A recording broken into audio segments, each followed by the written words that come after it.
Hi, everyone. This is the show. Landon, hit it. The Landon and Dylan Show, rated 1 star on all podcast platforms. Yes, sir. That gets me pumped up. With, of course, the beautiful and talented Sonia Barbier. This week's show is a bit more somber than shows we've had in the past. You guys may have noticed in the title, I actually have 18 plus, and I do have to give a disclaimer. This one's dark. This is going to be a dark one. So we asked that, like, if you're not into really getting into it, man, maybe sit this one out. We will apologize also for last week's episode. You know, the file got corrupted. Real bummer. I know Landon is bummed because he didn't get to see it, but yeah, gone forever. So this week's show, is it's a bummer. This is a real downer. Thank you. It's a real downer. But the Ken and Barbie killers. So, Sonia, when you were watching the videos and getting ready here, I mean, it was pretty rough, huh? It was brutal. You native Canadian, and Landon knows nothing about any of this. He's just here for the ride. What are you? That's an excuse to smoke a cigar with Dylan. That's what it is. Still waiting on that sponsorship from your shop, though. Just saying. Well, now Facebook's anti. You can't. So we'll go on our side tangent here at the beginning while no one's watching. Facebook made it like way against the rules to talk about cigars and to like sell cigars. Like it used to be able to sell shit like in the marketplace. Well, now you can't. And then you were able to say, like, hey, DM me for information. Now you can't even say that. Really? It's that bad? It's getting to the point where the only stuff that you can really like promote as far as sales is like the swag. Like I can't even really talk about selling cigars at all.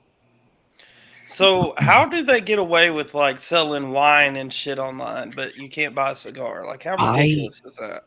Listen, man, I don't understand. It's something with Facebook that they are anti-cigar, like they're really cracking down because the Drew group on Facebook had to post this. They have new rules now. They had to make a big post about it and everything. But yeah, so we have to be very careful with how we tread as far as that stuff goes. But let me send Joe a text here. Yeah, I'm just sending this out to everybody real quick. But yeah, we'll get into the topic here. I did my warning. Everyone ready here for the everyone's strapped in? Let's do it. Maybe strapped on. Landon's into that. So June 29th, 1991, a body is unearthed at Lake Gibson in Ontario. The body of Leslie Mahaffey, however you pronounce that. She's a 14-year-old who had been missing at that time for about a week. She had went missing on June 15th when she had been told by her parents, like, hey, you're going out. If you come home late, you're locked out. Normally what would happen is she would just knock on the door, ring the doorbell, they would let her in. But on this particular night, she got home, realized the door was locked, and I guess didn't want to bother her parents. And that would be a fatal mistake. When she was found, she was dismembered, and she was basically buried in wet concrete. Like the concrete hadn't yet solidified. So it was pretty brutal. And this is when they realized, like, hey, we have something big that we need to get on top of this. So how do you think those parents felt having that as a rule? Like that's a rule. Like in real life, that's a rule for somebody. Come on, dude. Well, here's the thing. I mean, there are stories that like they had done this in the past, but like I said, they had always let her in when she knocked on the door. This particular time, I guess she just decided not to. She decided not to bother them. I don't know. I just don't think of any situation where I would tell my kid they can't come to my house any time of the day. I think the whole thing is they were trying to instill to her the importance of curfew. You also have to remember, Landon, it was a different time. Like people were more trusting in the late 80s. I don't trust nobody. Not even my dog. Yeah. Why you don't trust your dog? Because the minute I do, she'll probably shit in the floor or something and I'll step in it. Good for your dog. It doesn't do that, but it might. She's showing you who's boss. Yeah, so now, if you remember, I had just said that June 29th was when the body was found. Also on June 29th, Paul Bernardino and Karla Homolka are getting married. Now, these will become known to police as the perpetrators, as the people who did it. They are getting married. So Paul at this time is 26, Karla's 21. They had a dream wedding. I mean, it was described as like the Disneyland of weddings. It was a huge deal. They went all out. They describe Karla as having a very average sort of upbringing. They say that she came from a middle-class family, that she always sort of yearned for more, that she very much wanted that sort of picture-perfect life that we may think of. More so women, when they think of like marriage and when they think of relationships, like women want the whole kit and caboodle. Men don't really care. But like women, like it's something that women as children, like they wait and they want marriage. Their fairy tale. Like they want their fairy tale. And they're like imagining dresses and like what they're gonna have to eat at their wedding. Like I see Sonia over here, like she's definitely been thinking about this shit. Like she has it planned out. Not at all. But they had this sort of textbook above and beyond marriage. And it turned out as Karla got older into her mid and late teens that she became sort of a social outcast, where she was once very, pretty popular blonde-haired lady. She became a social outcast because she was very fascinated with death and the dark arts. She was really big into tarot. She was really big into like the supernatural, which now, of course, the Ouija, which here's the thing, right? Now we look at this stuff as like, oh, that's all sort of common and normal. But at the time, it wasn't. And we'll get into some other things. So we'll get into some kinks here that are also by today's standards not as radical. It's fucked up to say that, but by today's standards, some of the things that they were into aren't as radical now. Right. But at the time, it was crazy. She was so much fascinated with death and these things that she once had her friend dig up a dead pet just because she wanted to see it. I think that her friend had a cat die, I believe, and she had her friend basically go with her to dig it up because she wanted to see what the dead cat looked like. It's like some Pet Cemetery shit right there. And that's what I thought. That's what I thought immediately. It's like, oh my god. So this was go ahead. Were you gonna say something, Lennon? No. Oh, okay. I was just saying that's a Stephen King story for sure. Yeah. Well, shortly after, when she was 17, she would get a job where she would actually start working at a vet clinic. And she started working at age 17. And she would later meet Paul. Now let's talk a little bit about Paul Bernardino. So, fucking Paul. Paul had a rough childhood. He had a stepdad and he had a mother who had not been good to him. When he was 16, he actually learned that his stepfather wasn't his real father. I don't think that his mother knew who his actual father was, and he certainly didn't know that either. But his mother would hold that over him, basically calling him a bastard and just being not a good mom. He would have a massive secret when he met Karla. And that secret was that in 1987 he began a long spree of sexual assault, of some pretty brutal attacks. He was actually dubbed the Scarborough Rapist. He was known throughout Toronto, Ontario, and the nation, Canada, of course. And for 3 years plus, he would go on to terrorize these communities. To me, the craziest thing is they had the FBI come in. They had actually had a task force specifically for this case, and they all came to nothing. The only information that the FBI could give them is that this person was definitely going to start killing, because they could see with the crimes each time he drove that line a little further.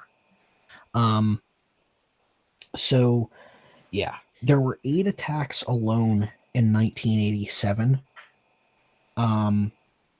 There were 3 from April to May 1988. From October to December 1988, there were 4 more. He would use devices of torture. From June 89 to May 90, there were 5 more attacks. And at this point, they learned that he started taking trophies. The guy was a boogeyman. Jesus Christ, there's a fly in here. I don't like that. Isn't that like a bad omen? Oh boy. So It's a demon. Listen, don't be saying that. Fucking the Amityville's coming back to haunt me. It's crazy to me how many times people can get away with something like that and not get caught. It's just, I mean, again, yeah, it's back in the day, whatever, but still, it's crazy. Like with nothing that I just don't get it. That's a lot. Yeah. Well, what we'll talk about here in a little bit is something even worse. So at this point, the FBI profilers, they're saying like, hey, you guys have to get on top of this. Like, this guy's going to kill. Because at this point he hadn't. Right. So what his MO was at the time is he would go and he would find women who were basically in public, but sort of hidden. And he would go and he would carry out his attacks. And he would tell them, if you scream, I'll kill you. If you tell anyone, I'll kill you. One of his victims, he actually attacked right outside of her house while the whole family was inside. Jesus. Didn't he attack them from behind and only Yeah. one of them in the front? Yes. So, important distinction. Yeah. He was very careful to make sure that none of these women saw him until he got bolder. I was about to say that makes a lot more sense now. How he didn't get caught after so many. So he worked for an accounting firm, and once again, he was everything that Karla wanted. Going back once again to his childhood, like even before his mother sort of made him an outcast, he was said to be a peeping Tom, which was something that I guess his stepfather also did. But he hated his stepfather. And I guess that, like, yeah, he picked that up. He was also said to be very inappropriate. He was also a scout and a camp counselor before he started his career in accounting. So, like, once again, and it's something that we've sort of talked about in the past, but like a lot of these guys, man, they're upstanding citizens. Like, you wouldn't think, well, by today's standards you do. Like, by today's standard, it's always the camp counselor, it's always the priest, it's always those things. But like at this time period, it was like, wow, he's an upstanding member of the citizen. Like, he was a scout, he's a camp counselor. Thought it would have been him. He was a lifeguard, yeah. Like, he was an upstanding member of the community. He also had a really checkered past with girlfriends. He would beat them, and because of that, he would go on to like have a lot of rejections. And he was real big with like the humiliation. Like he loved humiliating them. He loved beating them. And yeah, so he would go through a lot of rejections, but Karla was into that. Karla liked that. They've been described as the match made in hell. Like, we're going to get more into them as a duo, because at this point, she doesn't know yet, but she will soon enough.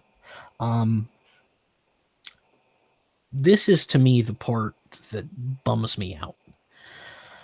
In May 1990, he would be investigated. I forget why it came about that he was investigated. But he was investigated as being the Scarborough rapist. And basically, he turned the charm on. And he finessed the police. There were over 700 suspects at that time. And the police were talking to pretty much all of them. And they asked him if they could take a sample of his DNA. And he agreed. But because he was such a charming guy, and DNA, it was difficult at that time, to process. His DNA would sit on a shelf basically for 2 years. So they had the guy, but they did nothing with it because they were charmed. They were charmed into thinking, there's no way he's our guy. Well, he pretends to be nice to them. Yeah, but I mean, like, by today's standards, it doesn't matter how nice. Like, right, they away do immediate. If he had that sample. But there again, there were 700 suspects. I mean, they were grabbing at straws. And he was said to be like a perfect, like, he was a nice guy, accounting agency type of guy. Like, if anybody has the charm, it's the accountants and the insurance people, like,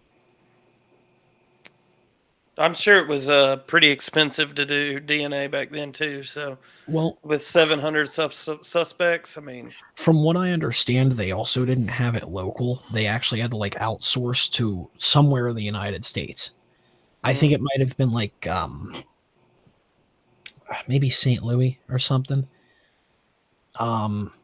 That wherever like the epicenter was for like DNA, like at this point in time, everyone was sending all of their DNA for all of their cases to one place in the United States to get it tested.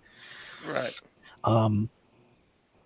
So, I mean, still, that's no excuse for such a high profile case. I mean, you think you would test everybody that you get your hands on, right? Oh, 100%. But once again, I mean, like, 2 years later, though, that's crazy. Well, but see, that's the thing, and we'll get to it. It would have taken longer. Shit. We'll get to it. This is around the point where he starts cluing his girlfriend, soon-to-be wife, into what he's into. I don't know if he gave her the details of some of his past shenanigans. I don't think he did. Well, she would later know, because that's important. She would later know. But I don't think at the time he told her about that. I think that she at the time knew he was into virgins and he liked them young and he was a very abusive guy. He liked to be dominant too. To the point that he started telling her that, like, I want to be with your sister, who was 15 at the time. And she facilitated a meeting where they were celebrating, was it Christmas, Sonia? It was Christmas. And basically in their family, the kids were able to have drinks. So they kept feeding her alcohol and then they fed her some drugs. And the plan was for him to, have that interaction.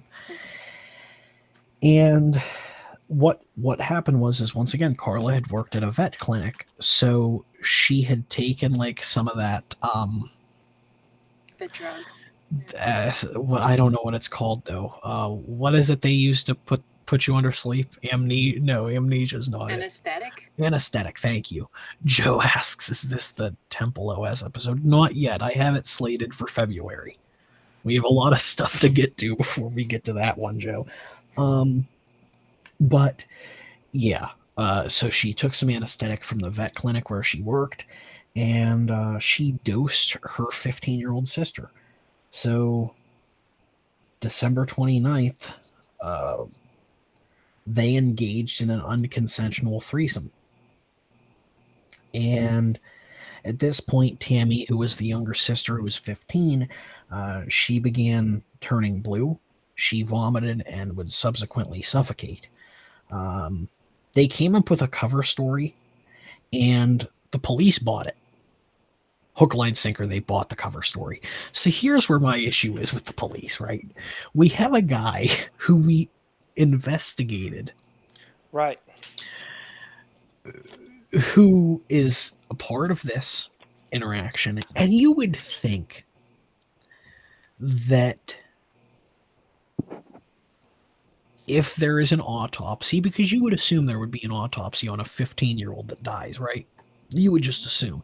You would assume that someone would see, wow, she was sexually active before death. And that they would start realizing, like, hey, pieces aren't connecting here. Right. Like, why is there alcohol of this degree in her system? Why is there this veterinary grade drug in her body? Because to my understanding, there are different grades. There's the people grade, and then there's the vet grade. So you would think they would pick that up, and they didn't. This is only the start, though. They would later enslave and abduct. And Leslie Mahaffey, who was found early, was the first victim that they, as a group. So what did they determine this 15-year-old girl's death was? Alcoholic. Yeah, they said it was an accidental death. Yeah. That's what the... From alcohol. Jesus. From alcohol. Great. Which, man, I don't know, man. That doesn't sit right with me. Like, I don't want to... Maybe I'm wrong on that, but I just feel like that's rough, you know? And the parents didn't get in trouble or nothing? Mm-hmm. Like, I guess that was okay back then. They believed them. Yeah. Because the parents, once again, the parents had no idea this was happening. I will point out the parents were home. They were sleeping. They did this while the parents were home. I will also point out that there was, in one of the earlier seasons of Law & Order Special Victims Unit, for people who don't know about Law & Order Special Victims Unit, one of the things that they do is they do episodes that they call Ripped from the Headlines. This is one story that they did use in an episode early on. So, yeah. Continuing on. So, once again, told the story there about Mahaffey. Here's the rest of that story. Basically, when she was in her lonesome, Paul would pick her up, put like a bag over her head so she couldn't see, and he would take her into his house, and he would tell Karla, like, hey, got us a live one. And Karla was upset. But not because he brought this little girl home. She was upset because their wedding was soon, and he gave her a drink using one of the glasses for the wedding. That's what Karla was upset about. So, for the next 36 hours, they would assault this woman until she would be strangled and dismembered. And then she would be dumped in Lake Gibson. So, going back to Landon's point from earlier, man, those parents have to feel like fucking shit, right? Every parent in this situation has to feel like an asshole. Well, wasn't Karla's parents upset during the wedding? And they were so sad. But then Karla's like, "It's about me day." Yeah, so it was when they were planning the wedding. Karla was upset that her parents weren't over the death of her sister like a month after it happened. And she basically told them like, "Hey, you guys need to get over it. Like what happened. Like my wedding is coming up. It needs to be about me." And yeah, everybody's parents in this story, they all have to feel like assholes. Like every parent, because you have her parents who we'll get into a little bit more with them because there is something else that happens here coming up. But like Mavi's parents locked her out of the house. Fucking like, oh God, man. I just can't believe it. I can never imagine doing that. Well, like, I would try to climb into a window. That's what I would have done. Here's the issue that I have, right? Your 14-year-old daughter, you lock her out because you're trying to teach her about curfews, right? Where did you expect her to go? But where do you expect her to go? Now I understand, look, it was a different time period and the world was less scared. Yeah. But like, what, you expected her to sleep on the stoop? Like, she started walking around like she had nowhere to go. I thought she was going to go to her friend's house or something. I think that was sort of implied, but I don't think that we know for certain what we're going to ask her. Right. Maybe Karla busted out the Ouija board. I don't know. It's not like she picked up her cell phone and called. You know? Yeah. So, like, those parents probably feel like shit. Yeah. And then God, I feel bad for them, but then I feel bad for Karla's parents too, because they didn't particularly like Paul. And like, once again, guys, there is an age difference with this couple, and nowadays that's more taboo. But their practices with each other, I mean, that a lot of that stuff's pretty common now. Like, there's a whole culture of dubs and psalms out there, the subs out there. So man, this is a fucked up story, man. This is a fucked up one. Like, very rarely do we get a story where I have to be like the serious guy, but like, oof, man, this is rough. And so shortly thereafter, the couple would abduct Kristen French, who was 15. This would take place in April of 1982. Yes. So the thing about Kristen French is that she was a girl who was always about. Elvis did marry a 14-year-old. Jerry Lee Lewis married a 13-year-old who also happened to be his cousin, and Sonia is just destroying our ear holes. Thank you, Sonia, for that. So Jerry Lee Lewis married his cousin who was like 12, and Elvis did marry a 14-year-old that he met during the war. So, yeah. Kristen French was really smart. As a matter of fact, she used to tell people, like, hey, you should be careful. You should always be someone's buddy.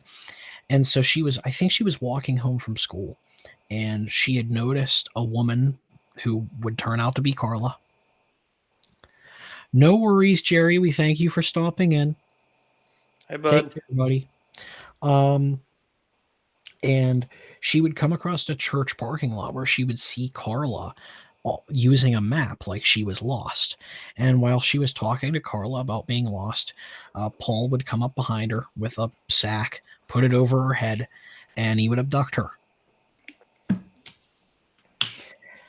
For the next 3 days, they would keep her, and they would film everything. Yep. She actually at one point tried getting away. So they asked her what she wanted for dinner, and once again, her being a smart girl, she sent Paul to the furthest shop she could, so she knew she had time. And during that time, she tried to talk Karla into letting her escape. And she didn't. And at that point, Kristen knew that they were going to kill her. And they did. She would be strangled, and then they would shave her, and then they would dump her body, I think, under a bridge. Fuck, man. Once again, and I will say, I don't know much about Kristen's parents. And they have to be fucking bummed, right? Like, I mean, they can't. I don't think they probably took as much guilt as everyone else's parents. But like, once again, your daughter, who's the kid who is looking out for everyone else. Like, man, she gets caught up herself. That's fucking catastrophic. Like, I guess it's hard to look at it, like, because like Landon said, right, you couldn't imagine telling your daughter, like, you're on your own, but you probably also aren't going to allow your daughter to just, be by her. Like, you're not going to tell your daughter, you got to walk home from school, like, you're going to make sure that there's those safety nets for her because you want her to be safe. 100%. I don't know if it's that people just they were naive, or if like it was just like, oh, this is an educational experience. I don't know, man. I don't get it. It's hard. I mean, but that's not even like something to joke about. Like, even if it was just a joke, like, come home, you're sleeping outside. You know what I mean? Yeah. Like, just exactly. Like, so my whole thing is that this is fucked up. And like, they say that the split with people happened after Charles Manson. That after Charles Manson had his whole string is when people started the whole stranger danger, don't talk to anybody, like. But this was after that. So clearly not everybody was on board with the like, hey, importance of keeping our children safe. Right. It's just a fucking bummer, man, this story. So we go on to Paul and Karla. Their relationship after this point really gets rocky. They begin actually fighting physically. And she would leave him. And this dumb bitch would go to the police.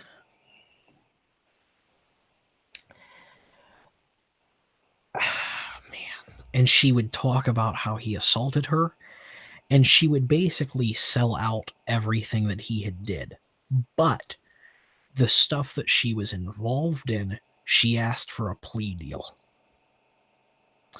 And basically what she said is, if you promise me a lighter sentence, I'll tell you everything. And they agreed. Now, mind you, she at this point did not tell them the details of the crime. They just made the agreement.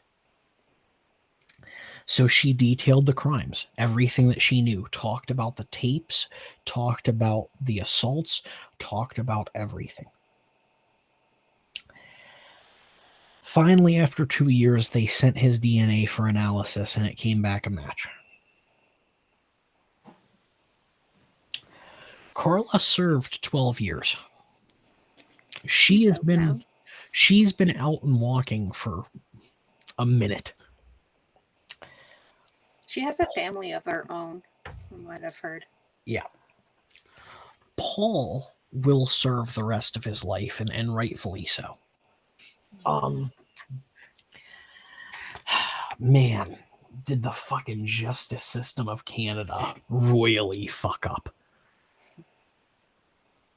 It's tough. It's actually tough. The prison here are brutal. No, I understand. I just, man, they let this lady go free after 12 years because they made an agreement before they knew what information Even though she helped throughout the whole thing. And that's the issue, man. Is like, I just...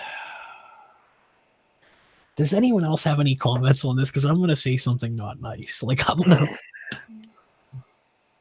I don't even know what to say. it's, I mean, that's thankfully, like, that's where this story ends. Like, if there's any good that came out of this, it is that Paul, who was a bad person, is never going to see the light of day. But That's there where it is again, for now. but Karla, you never know what that crazy bitch will do. She gets to have a fucking life. She gets to have a family, and I mean, kids. There are people who every couple of years who will like see her in public and they'll take a picture, or like there have been documentaries made, and like, do you think she would change? I don't know. I don't want to say that no one changes, but here's the thing, man. Like, when you're that fucked up, is there change? That's like an interesting question. Like, that's like the mental question to have. Like, are people who do things that fucked up capable of change? Because here's the thing. There are people who defend her. There are people that say that she was groomed and that she was young. But she was 21 years old when these attacks happened. Right. Like, I you just would think there would be common sense. She fucking, but there again though, and see, this is the whole other thing, right? Her own sister was a victim. She victimized her own sister. She murdered her own sister. Now, that may not have been a plan, but the plan was just actually assault her own sister. And she ended up murdering her. Can you imagine being her kids and knowing all this shit and just like having to sleep in the same house with this lady every day? Well, like, here's the thing, right, though. It seems like the stories that we have about these people, it always centers around the women, because there aren't as many high-profile women cases as there are men. So, like, Casey Anthony's a big one, which we talked about a couple weeks ago. And I have learned that Peacock is doing a documentary. And apparently, it's the first time that she's talking since the case. She hasn't talked publicly. This is the first time. And she's out of money. Here's my thing. If fucking Peacock makes this bitch look like a victim, regardless of the whole thing, you're innocent until proven guilty and she was proven non-innocent or whatever. Nobody is accounted for what happened to her kid. And right now, she's public enemy number 1 and her parents are 2 and 3. If you fucking make these people look like the victims, that is not a good look for you as a company. And I would hope NBC is smarter than that. I think they're going to try and get her to say something that she doesn't want to say, or spin it. You know what I mean? They're going to spin it some type of way. I don't know. Man. The last I knew about her, there were talks about some sort of book she was coming out with. Yeah. If I did it. Which I don't... Well, that was the OJ book. That was the OJ book, which if you've never heard... By the way... It'd be fitting for her to write one, too. Now that we are sort of in more of a lighthearted mood because the story is over, I will say, at some point, I do want to read excerpts from the OJ book. Because it is... Have you never... Oh, Sonia's gone. All right. That's a... Landon, can you hear me? You there? Yeah, I'm here. All right, you're here. Oh boy, Sonia's dropped out. But so the thing is it's like if you've never read... No, I haven't. Do you know the premise of the story? Of OJ's? Yeah, of his book. Yeah. So the premise is that there was a third person there named Charlie. And that Charlie is basically like good OJ. His alternate persona? Or maybe Charlie's bad OJ. Charlie is also there. There's this character OJ came up with named Charlie. Oh man, it's fucked up. But yeah, so there's the Casey Anthony. Casey Anthony had her story. And then Jodi Arias is another woman who has a famous story. It's just weird to me that, right, they always make the women like out to be victims no matter how horrible their crimes were. And the other thing too is the Menendez brothers. You know about the Menendez? Well, you're sexist if you don't think they're the victim all the time. How dare you, Dylan? Well, the thing with the Menendez brothers, right, is that there were just two. Flew right over that. They were two young boys, not young boys. They were young men who Right. killed their parents, right? And their defense was basically that their father sexually assaulted them. But then when they killed him, they stole his fucking watch and like sold all of his shit, and then like bought brand new watches, brand new cars, brand new fucking like. But they claimed that they were victims of sexual assault. And there are people who believe 100% that they're innocent because they were victims of sexual assault. Now, there is some shady shit with their crime. Like, I'll give you an example. Like, if I remember right, the only reason that they got caught is because one of them told their therapist about what they did. And then there's the people that are like, well, wait, your therapist can't turn you in. Like, there's just a whole lot of shit. Because I think the recordings were actually... People argue that it was entrapment because if I remember right, and I could be off, the police went to the therapist and said, hey, we need you to get this out of them. And the therapist was like, I can't do that. And they were like, well, then it's obstruction. So the therapist was like, all right, I'll do that for you. Wow. And they did. One of the two brothers did admit to the crimes, and it basically said everything, and then that set up the case. Jesus. So that was the trial of the century before OJ. Then OJ happened, and that became the trial of the century.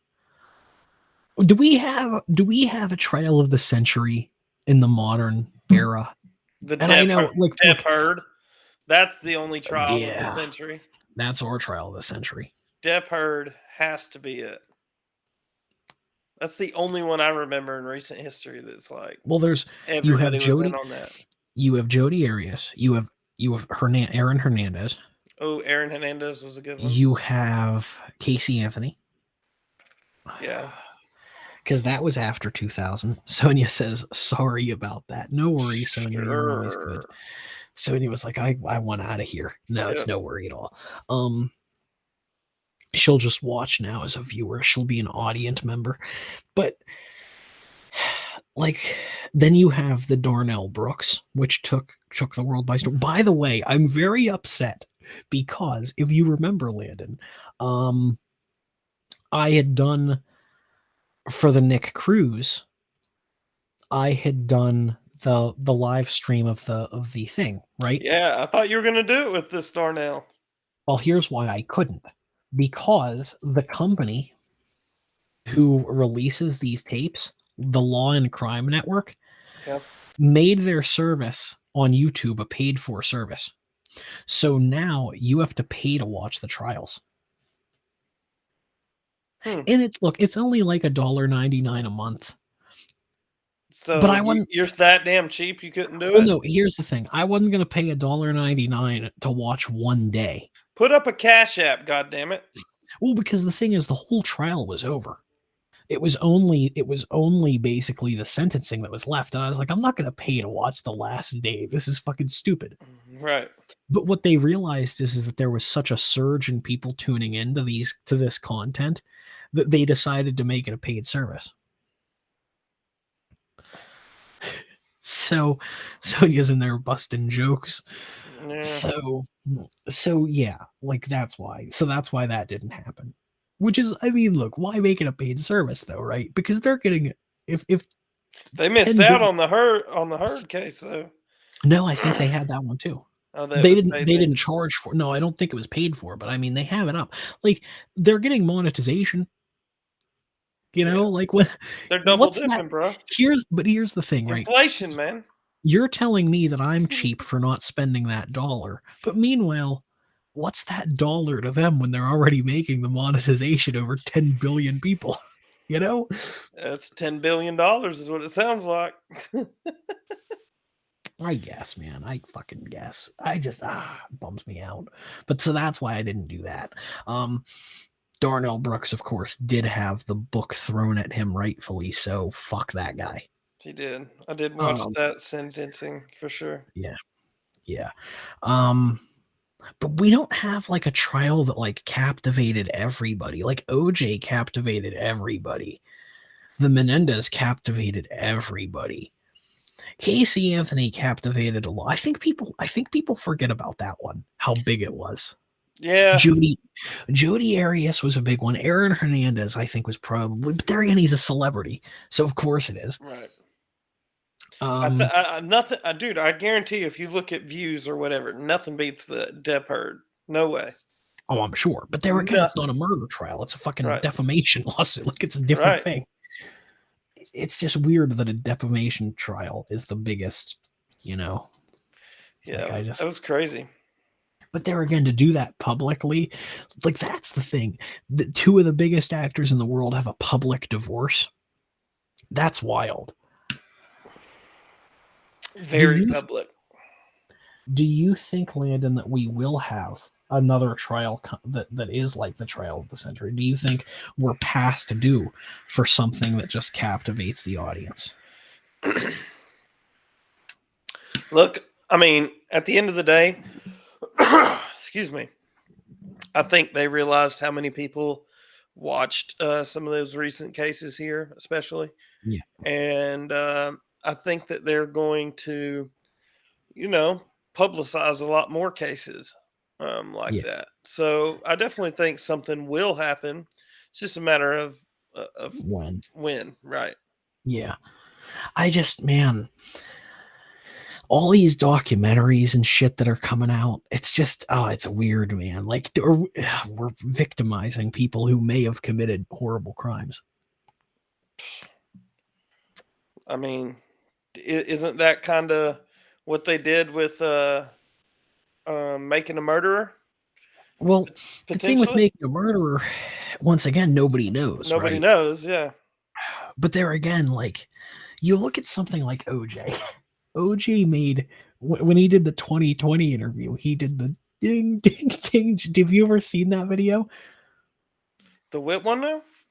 Where he's on 2020 and he, like, holds a banana up. Oh, I'll have to pull up the clip. I don't know if I've seen that. Holds a banana up? Yeah, okay, well, you would definitely know. Give me 1 second here. Pull up the receipts. I'm trying to. Okay. Come on, producer. Listen, I didn't have it prepared, so you have to give me a second. There's a lot of steps this place makes me take. Okay.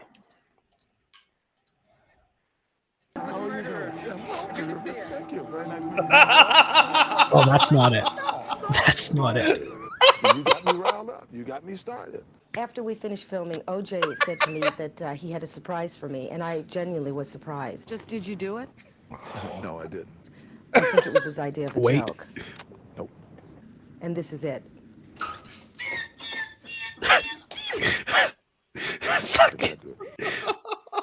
Now, go back to the first one. Oh God, I gotta pull it back up. I took it down. Oh, what the fuck, Landon? What, you want to say I've never shaken hands with a murderer again? Oh God, that was epic. Okay. He said, "Well, thank you." Well, thank you. Fucking. I just, oh God, like nothing captivated an audience like the juice. All right, let's see here. I'll go over here, go back over here. I've never personally shaken hands with a murderer. Good to see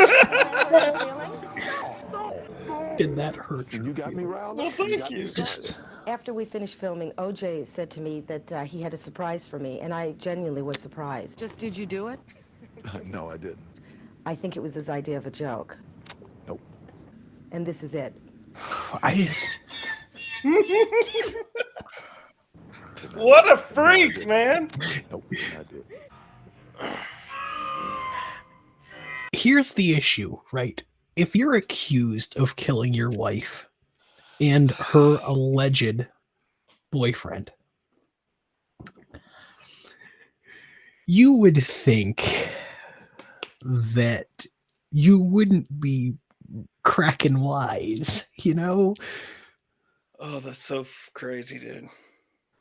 I mean, dude, he can get away with anything. If I did it, I mean, he can get away with anything. I mean, that's the thing with like the If I Did It book is it only was able to be released because I think 100% of the proceeds go to the Goldman family. Yeah. But oh god, I'll have to find. There's someone back in the day, because what happened is the book got leaked. The O.J. Simpson book got leaked before it came out, before it was set to come out, and then it didn't get to come out because no one would pick it up. No publishing would do it. Well, because of that, like, it got leaked, and there's just a huge page of quotes of O.J. telling these stories. See, there's a video that I could use, but the issue is it's such a long video that I don't know. Let me see how long it is, because I remember it being pretty long. Give me 1 second. It talks about what was it? Some stuff that was removed from the final book? No, nothing got removed. It's okay. So it's a 48-minute video. Nope. Where they parts of the book. Oh man, the thing is it's such. That's for another day. Yeah, we'll have to do it for another. I'll have to go through and watch it and get some like main parts, but there's some interesting shit in there. But yeah, like we don't have. Hell no. There you go. With his voice changer. Do you have the Scream guy on there? The Scream guy. Yeah, like what's your favorite scary movie? Do you have that on your? Dude, I've got all sorts of stuff on here, but I don't know about that. That one. It's a I got like this demon one here. Maybe this. Does that sound really cool? Or no? No, you sound like an asshole. Son of a bitch. About some T-Pain. I got T-Pain. You see, it just sounds like you. Yeah. It sounds like you with auto-tune. Let's get the hell out of here before we fucking completely ruin our reputation. Oh, God. Do you have any final thoughts? Nope. That Sonia? was a fucked up episode. I don't know why you wanted me on here for that, but yeah. I don't know what to say. Did you have a good time at least? I mean, yeah, I learned something different. I didn't know this story at all. So, Sonia, type up your final thoughts. Yeah, final thoughts, Sonia. I think she dipped out on purpose. I don't believe her computer really crashed. Well, this is the iPad. Oh, because because you didn't watch last week because it corrupted. Nobody did. We talked about this. So what happened was she talked to the support team, and what they told her is that her MacBook is an archaic model. Those are the words they used. And she said it's like 15 years old. And so it no longer supports it, but they don't know why it doesn't support it. So they have to call in an engineer. It's time to upgrade, Sonia. Shit. That's what she said, but they did make sure she could use her iPad. Don't use your energy to worry. Use your energy to believe, create, trust, grow, glow, manifest, and heal. And hit Sonia's OnlyFans. She really needs a new computer. And she's going there right now for a live stream. $40 a person. So Sonia does not have an OnlyFans that we know about. That Dylan knows about. I don't know about anything. Sonia does not have. I'm her only fan there. She says, I have no fans. Joey says, stop calling Craig and asking about me. Thank you, Joey. I appreciate your comment. Landon, no final thoughts? Nothing goofy or kind? I don't know if we can really go goofy after this one. This is a fucked up situation. We've been joking about O.J. Simpson for the last 20 minutes. So, we're sort of. Yeah, I don't know. I think we need to jump on and do another episode at some point of just BSing. Well, I did talk to our mutual acquaintance who reached out. She is going to see what works for her. She got to me originally with some dates, And I don't know if it's that the dates don't work or that if she forgot, she gave me some dates. But we're gonna get together, I think, this week and talk about it. That is very true, Joey. You typically only have to watch about 90 seconds and then you're done. And Jesus Christ, this you're okay talking about after this show, but fucking God. But I'm telling you, subscribe to Sonia, and I guarantee you'll hit 2 minutes at least. That's Joey's final thought. Ask yourself, is my content worth more than unlimited TV and movies? An answer that only Sonia can give. My final thought, sometimes we joke, sometimes we're serious. This was a more serious show, but at any rate, guys, when we do joke, when we are lighthearted, please don't take the show too seriously. We do this for fun. We do this for education. But we don't want to be like fucking depressed after the show. Fuck. If we would have not had some levity, we would have all gone to sleep depressed tonight, and Landon doesn't need that. So right, my heart can't take it. Yeah. I'm very sensitive. Sonia says, do I need to answer? Sonia's about to get us kicked offline, so I'm going to end it here, everyone. Thank you guys so much for joining us. We'll see you next week when we talk about... Is next week our first paranormal program? It was supposed to be our friend. I have different dates for her. Right. November 26th, assuming that it isn't a special appearance with a friend, we're going to be talking about the Loretta Lynn plantation. Loretta Lynn, famous country musician who died earlier this year. She had a very haunted plantation we're going to talk about. I think you guys will enjoy that a lot. To those of you who are listening from the United States, we wish you a happy Thanksgiving. We hope you all stay safe. And December 3rd, Landon, you're not going to want to miss December 3rd. Oh, yeah? What is it? Chris Benoit. Oh, that's actually going to be really good. Yeah, we have to do that one. And an episode, by the way, I don't need notes for. Oh, right. For real. We're gonna just go. We're gonna throw it back old school with that one. I'll give Sonia some source material to look up and take notes because it'll help her. But Chris Benoit will be December 3rd. I am excited for that episode. Here's the thing with that, man. You can't joke, but there's some shit that is almost funny. Mm-hmm. Like there's some shit that's part of that that's almost funny, which we'll get into all of that. So that's December 3rd. December is stacked. December is absolute. Do you want me to go over what we have for December? Do it. Why not? So December 3rd is Chris Benoit. Our pop-up friend I have slated for December 6th or 7th. So that'll be 3 shows in 1 week. The Death of Brian Wells, I apologize. That'll be December 10th. December 17th, John Bonet. Mm-hmm. December 24th, we will be off. And December 31st will be Killdozer. Oh, nice. So December is... So no Krampus bullshit? You got rid of that? No, because we'll have our paranormal friend. Okay. So we're not doing 2 paranormal in a month. And then January, I do have plans that we're not going to get into yet, but January is going to be cult month here. So I do too, Sonia. What's she talking about? Oh, what do I want you to dress up? Oh, I did. I told her that she needs to dress up. See, if we do the Krampus, I told her she needs to dress up as Krampus. She needs to do like an ugly makeup. And she said, I don't want to be ugly. I said, so you want to look pretty for the Krampus? And she said, yeah. I said, well, then look pretty. But yeah, I want you to if you should 100% do Krampus makeup. So I think what she's going to do is a more Christmassy inspired makeup instead of doing Krampus. Fair enough. It'd be really funny if she dresses up like Santa Claus.